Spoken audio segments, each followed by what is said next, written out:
ప్రభుత్వ ఉద్యోగం, అందులోనూ బ్యాంకింగ్ సెక్టర్లో మీ గ్రామంలోనే లేదంటే మీ మండలంలోనే చేసుకోవడానికి బ్యాంక్ ఆఫ్ బరోడా నుంచి అయితే నోటిఫికేషన్ రావడం జరిగింది. దేనికి అంటే లోకల్ బ్యాంక్ ఆఫీసర్ సంబంధించి పర్మనెంట్ పోస్టులు అయితే నోటిఫికేషన్ రావడం జరిగింది. దీనికి మీ సొంత ఊరిలోనే మీరు జాబ్ చేసుకోవచ్చు. మరి దీనికి క్వాలిఫికేషన్స్ ఏంటి, ఏజ్ లిమిట్ ఏంటి, ఎన్ని వేకెన్సీస్ ఉన్నాయి, ఎవరెవరు అర్హులు, ఎగ్జామ్ సెలక్షన్ ప్రాసెస్ ఏ విధంగా ఉంటుందో పూర్తి వివరాలు ఈ వీడియోలో చూద్దాం. సో దీనికి అప్లికేషన్ అనేది నిన్న అంటే ఆగస్ట్ 18th స్టార్ట్ అయిందండి. ఆగస్ట్ 18th మీకు అప్లికేషన్ అనేది రిజిస్ట్రేషన్కి స్టార్ట్ అయిపోయింది. అప్లికేషన్ లాస్ట్ డేటు అదే ఫీజు పే చేయడానికి కూడా September 7th is the last date అండి. September 7th is the last date, గుర్తుపెట్టుకోవాలి. అప్లికేషన్ స్టార్ట్ నిన్న అయింది, 18th స్టార్ట్ అయింది. మీరు దీనిని గుర్తుపెట్టుకోవాలి. ఇక వేకెన్సీస్ ఏంటంటే లోకల్ బ్యాంక్ ఆఫీసర్స్ సంబంధించి 2482 2482 వేకెన్సీస్ అయితే ఉన్నాయి. దీనికి మినిమం ఏజ్ 21 ఉండాలండి, మ్యాక్సిమం ఏజ్ 30 years అయితే ఉండాలి. మరి దీనికి క్వాలిఫికేషన్ విషయానికి వస్తే గ్రాడ్యుయేషన్ ఇన్ ఎనీ డిసిప్లిన్, అంటే మీరు ఏదైనా ఒక దాంట్లో డిగ్రీ చేసి ఉండాలి. ఇక్కడ వాళ్ళు దీంతో పాటు ఇది డిగ్రీ ఇస్ ద మ్యాండేటరీ, దీంతో పాటు ప్రిఫర్డ్ సర్టిఫికేట్స్ అంటే ఇవి ఉంటే కనుక మీకు ప్రియారిటీ ఇస్తారు. ఏంటి ఏమంటే అవి ఇన్సూరెన్స్ ఇన్స్టిట్యూట్ ఆఫ్ ఇండియా ఏదైతే IIA దీని నుంచి సర్టిఫికేట్ ఒకటి వస్తుంది, IC38 from insurance institute of India నుంచి మీరు సర్టిఫికేట్ ఇది కానీ లేదంటే NISM సిరీస్ అంటే ఇది మ్యూచువల్ ఫండ్ డిస్ట్రిబ్యూటర్స్ ఏదైతే సర్టిఫికేట్స్ ఉంటుందో ఈ ఎగ్జామ్ సంబంధించి ఏమైనా సర్టిఫికేట్ ఉంటే మీకు హెల్ప్ అవుతుంది. అదే కాకుండా పోర్ట్ఫోలియో మేనేజ్మెంట్ సర్వీసెస్ ఈ సర్టిఫికేట్ ఉన్నా సరే మీకు ప్రిఫరెన్స్ మీకు ఇస్తారన్నమాట. నెక్స్ట్ ఇంకోటి కామన్ డెరివేటివ్స్ సర్టిఫికేట్స్ ఎగ్జామినేషన్, దీనికి సంబంధించి మీకు ఏమైనా సర్టిఫికేట్స్ ఉంటే కనుక మీకు ఫస్ట్ ప్రియారిటీ ఇస్తారు. నెక్స్ట్ ఇక దీనికి మినిమం 1 year ఎక్స్పీరియన్స్ అయితే అడుగుతున్నారండి. ఇక్కడ 1 year ఎక్స్పీరియన్స్ అడుగుతున్నారు.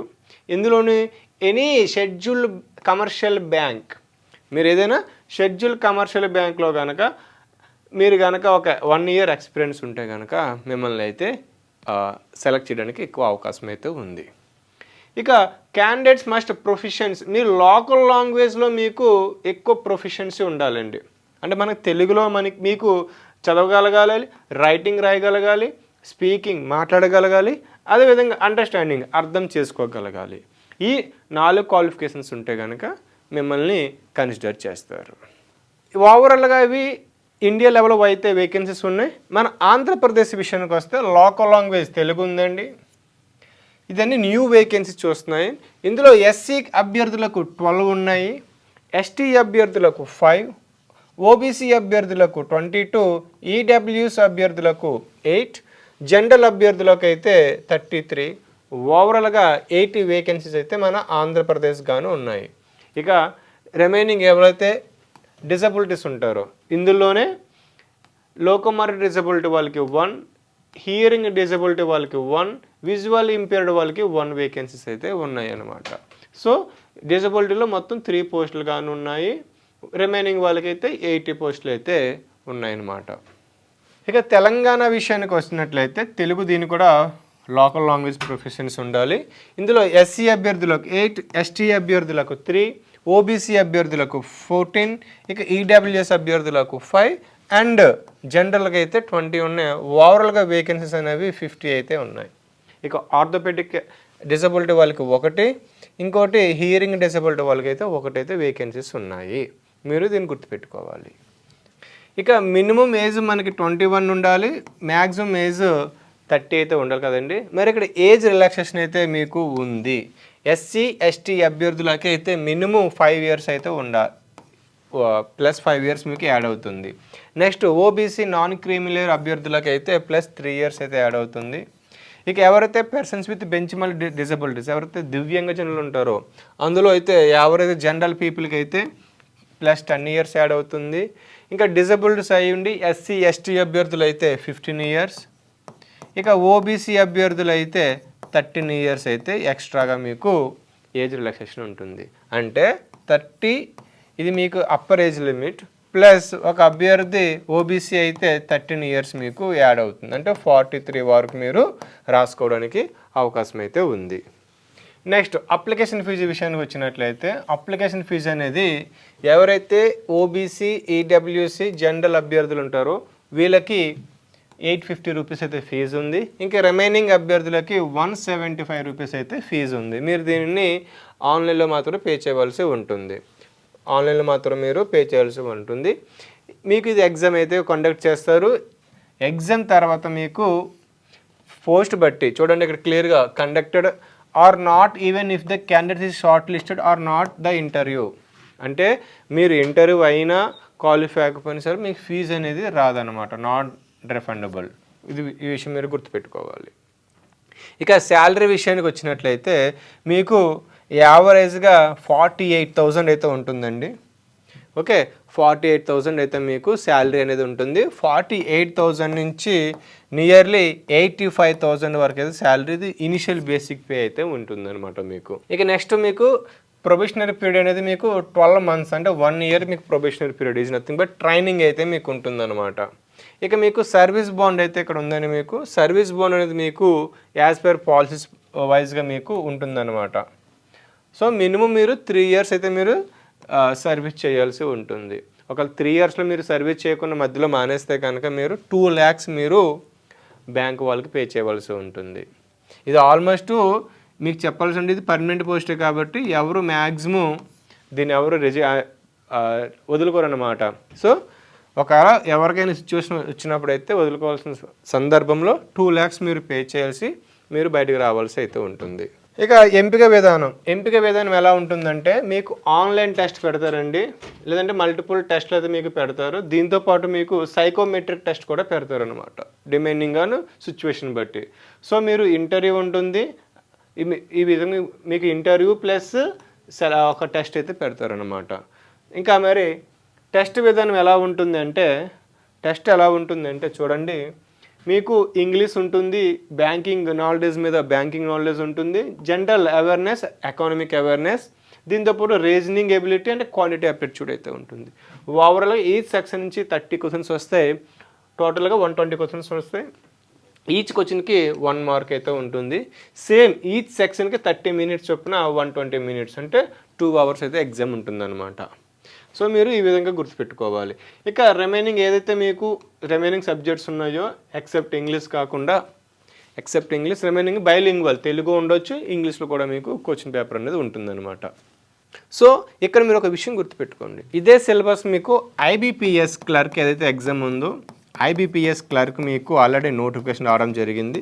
దీని కూడా సేమ్ సిలబస్ ఉంటుంది కాబట్టి మీరు రెండింటికి సైమల్టేనియస్గా ప్రిపేర్ అవ్వచ్చు.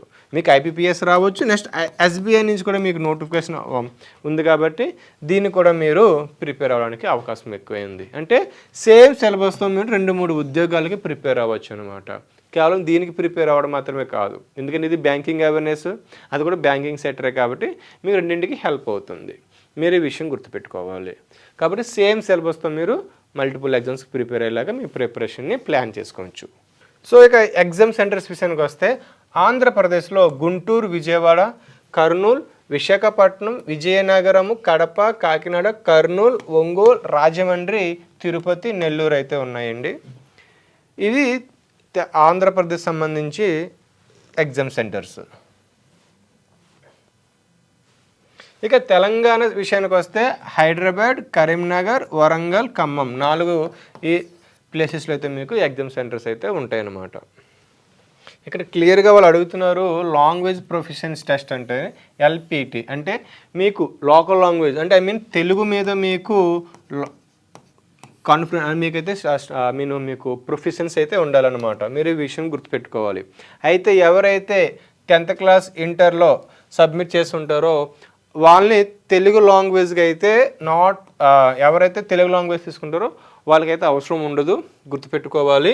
ఓకే, వీళ్ళకి టెస్ట్ అయితే ఉండదు. ఒకవేళ తెలుగు ఎవరైతే తీసుకోకుండా ఉంటారో, సాంస్క్రిట్, హిందీ తీసుకుంటారో వాళ్ళకి ఈ ఎల్పిటి టెస్ట్ అయితే ఉంటుంది. చూడండి క్లియర్గా who produce 10th or 12th standard mark sheet certificate evident he have studied specified local language of the applied state. One సబ్జెక్ట్గా మీరు చదివినట్లయితే మీకు ఎల్పిటి ఉండదు. ఒకవేళ మీరు లేకుంటే మీకు ఈ టెస్ట్ అయితే మీకు ఉంటుందన్నమాట. మీరు ఈ విషయం గుర్తుపెట్టుకోవాలి. దీని తర్వాత మీకు గ్రూప్ డిస్కషన్ ఉండొచ్చు, లేదంటే ఇంటర్వ్యూ ఉండొచ్చు. మీరు దీన్ని బేస్ చేసుకొని మీరు ప్రిపేర్ అవ్వడానికి రెడీగా ఉండాలి. సో ఇక్కడ the minimum qualifying marks group interview కావచ్చు, గ్రూప్ డిస్కషన్స్ కావచ్చు, మీకు 60% జనరల్ కేటగిరీ రావాలి. ఇంకా రిమైనింగ్ ఎవరైతే reserved categories SC, ST, OBC వాళ్ళకి 55% అయితే మీకు మార్క్స్ అయితే రావాల్సి అయితే ఉందన్నమాట. సో ఇక్కడ the list of documents produced at the time of further selection process. మీకు ఇక్కడ కొన్ని సర్టిఫికేట్ సబ్మిట్ చేయవలసి ఉంటుంది. మీ ఇంటర్వ్యూ కాల్ లెటరు, అదేవిధంగా మీ ఆన్లైన్ అప్లికేషన్ ఫాము, దీంతోపాటు మీ డేట్ ఆఫ్ బర్త్ ప్రూఫ్, అంటే ఏదైనా సర్టిఫికేట్ అవ్వచ్చు, లేదంటే మీ 10th క్లాస్ లేదంటే మున్సిపాలిటీ అథారిటీ ఇచ్చినటువంటి బర్త్ సర్టిఫికేట్ కూడా మీరు ప్రూఫ్గా ఇవ్వాల్సి ఉంటుంది. నెక్స్ట్ ఇండివిజువల్ సెమిస్టర్స్ వైజ్గా అంటే ఇయర్ వైజ్గా మార్క్ షీట్లు సబ్మిట్ చేయాలి. నెక్స్ట్ కమ్యూనిటీ సర్టిఫికేటు, అదేవిధంగా ఎవరైతే ఓబీసీ, ఈడబ్ల్యూఎస్ వాళ్ళు ఉంటారో వాళ్ళు కూడా నాన్ క్రీమియర్ సర్టిఫికేట్, వీలైతే ఎకనామికల్ సర్టిఫికేట్ అయితే మెన్షన్ చేయవలసి సబ్మిట్ చేయవలసి అయితే ఉంటుంది. ఇక మీరు ఎలా అప్లై చేసుకోవాలనుకుంటే కనుక మీరు ఈ బ్యాంక్ ఆఫ్ బరోడా.bankin.in ఉందో ఇందులోకి వెళ్ళి మీరు అప్లై చేసుకోవాలండి. ఇందులో మీకు కెరీర్ సెక్షన్లో వెబ్ పేజ్ కరెంట్ ఆపర్చునిటీ ఇందులోకి వెళ్ళండి. ఇందులోకి వెళ్ళాక మీరు అప్లికేషన్ అనేది మీరు సబ్మిట్ చేసుకోవాల్సి ఉంటుందన్నమాట. సో ఇక ఇంకో లోకల్ బ్యాంక్ ఆఫీసర్కి మీకు జాబ్ రోల్స్ ఏముంటాయంటే మీకు డే టు డే అనేది బ్యాంకింగ్ ఆపరేషన్స్, లేదా customer service, account management, cash operations, remittances, వీటన్నింటిని మీరు బ్యాంక్ పాలసీస్ని, ప్రొసీజర్ని మీరు మెయింటైన్ చేయవలసి ఉంటుంది. ఇక దీంతోపాటు ఏ విధంగా మీకు ఓవరాల్గా బ్యాంకింగ్ రిలేటెడ్గా ఆ బ్యాంక్ సంబంధించినటువంటి అన్ని పనులు మీరు నిర్వర్తించవలసి ఉంటుంది. ఇది ఒక మీరు గుర్తుపెట్టుకోవాలి. ఓవరాల్గా దాని గురించి అయితే మీకు ఉంటుంది. అంటే ఇప్పుడు పిఓ, ప్రొబేషనరీ ఆఫీసర్స్, క్లర్క్ ఇవన్నీ ఉంటాయి కదా, వీటితో పాటు కూడా మీరు జాబ్ చేయవలసి ఉంటుంది బ్యాంక్ ఆఫ్ బరోడాలో అక్రాస్ ఇండియాలో. సో ఇక్కడ మీరు ఒక విషయం గుర్తుపెట్టుకోవాలి. మీరు డాక్యుమెంట్స్ కానీ, సిగ్నేచర్ కానీ, ఫోటోగ్రాఫ్ను కానీ అప్లోడ్ చేసేటప్పుడు కొన్ని రూల్స్ పాటించాలి. వాటిని పాటించకుండా మీరు కానీ నచ్చినట్టు అప్లోడ్ చేసినట్లయితే మీ క్యాండిడేచర్ అనేది రిజెక్ట్ అయ్యే అవకాశాలు ఎక్కువ ఉన్నాయి.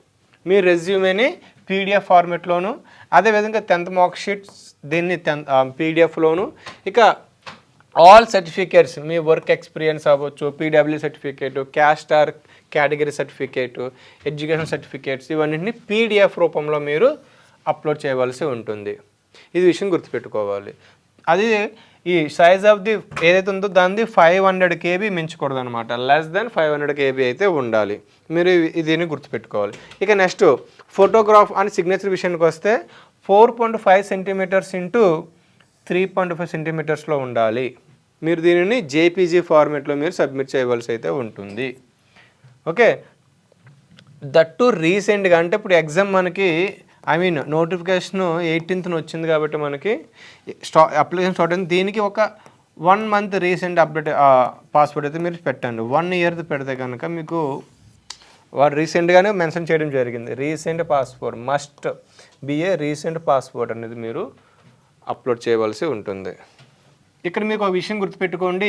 ఈ లోకల్ బ్యాంక్ ఆఫీసర్ సిలబస్ ఏదైతే ఉందో English, banking knowledge, economic awareness and reasoning arithmetic, ఇదే కాన్సెప్ట్ మీకు మరి చెప్తున్నాను. ఐపీపీఎస్కి ఇతర బ్యాంక్స్ అదే ఎస్బీఐ క్లర్క్ ఈ స్థాయి పోటీ పరీక్షలు కూడా సేమ్ సిలబస్ ఉంటుంది. కాబట్టి మీరు ఈ ఒక్క సిలబస్తోనే 3 ఎగ్జామ్స్కి ప్రిపేర్ అవ్వచ్చు. మీరు ఒక ఐపీపీఎస్ కూడా ప్రిపేర్ అయినట్లయితే ఐపీపీఎస్తో పాటు ఈ లోకల్ బ్యాంక్ ఆఫీసర్కి ఎల్బీఓ పోస్టులు ఏదైతే బ్యాంక్ ఆఫ్ బరోడాలో ఉన్నాయో ఇప్పుడు ఈ నోటిఫికేషన్ కూడా మీరు సైమల్టేనియస్గా ప్రిపేర్ అవ్వచ్చు. మీరు దీనికి వేరేలాగా ప్రిపేర్ అవ్వాల్సిన అవసరం లేదు. సేమ్ ప్రిపరేషన్ మీరు చేయొచ్చు అనమాట. అంటే సింపుల్ చెప్పిన ఒకే దెబ్బకి 2 పిట్లు అన్న మాదిరిగా మీరు ప్రిపేర్ అయితే మీకు తక్కువ టైంలో మీరు 2 జాబ్స్కి ప్రిపేర్ అవ్వచ్చు. ఏదో ఒక జాబ్ మీకు వచ్చే అవకాశాలు అయితే ఉంటాయి. ఎందుకంటే మీకు ఐపీపీఎస్లోని నియర్లీ 13,000 9,000 పోస్టుల వరకు మీకు ఉన్నాయి. ఇవి ఒక 2,700 పోస్టుల వరకు ఇవి ఉన్నాయి. కాబట్టి మీకు ఓవరాల్గా జాబ్ రావడానికి ఎక్కువ అవకాశం ఉంది.